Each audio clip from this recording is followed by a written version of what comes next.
we were doing at Rex, they had a fair bit of travelling to do, and they had a fairly hard game up there, and they did in fact win that game, St George, and I think that the fact they won it, they were psychologically down a bit, and I think that came out in their play against us. Well, we shouldn't take anything away from the side. It was a good performance by you. Oh, it was a great performance. Nevertheless, I think we would have still beaten St George if they hadn't played during the week, but it wouldn't have been anything like the score that came out. Well, I spoke to Harry Bath during the week, Ronnie, and he said that even if they hadn't played that match, they would have had to play their very, very best to beat your team the way they played. Apparently, your fellas went out there in that first 5 or 10 minutes, they asserted quite a bit of authority. We got a couple of good bounces early in the game and set us off on the right track. And we did go on a bit, which was pleasing. Yes. I was impressed with that young Burns that you brought in. Yeah, he's a good player, Alan. He could go on and be an extremely good player. The next few weeks, I think, will tell the tale. He started off on the right foot last week.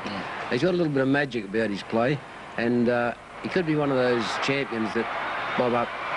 Well, hopefully he is. Geez, it's a pretty low defence there, just the same, isn't it? Well, that's last week, Ron. What's going to happen in the future? That's the important thing. You've drunk all the campaign. What about now?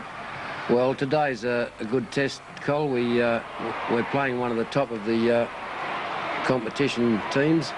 Everybody knows they're a good side, and I think it'll be a pretty good game up there today. Ron, Norths have had their problems in matches at times. Now, do you, as a coach, ever get dispirited by the way they play?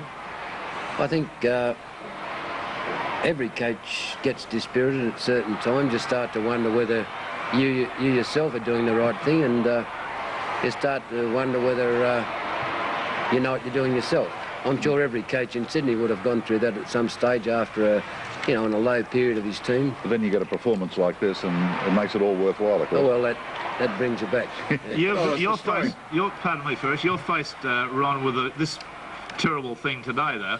Unless you win today, they are going to say it's a flash in the pan. They really are a low side. I don't think that's quite true. I think we'll win today.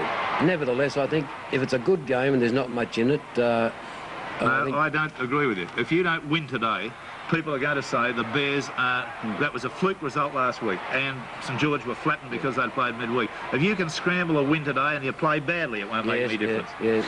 Well, the public are very fickle. It was only yesterday at the game that Penrith got back to the old stage of being called the Chocolate Soldiers, didn't they? A bloke is down on the TV calling the Chocolate Soldiers. He must be a great judge. Yeah, he must be a great judge.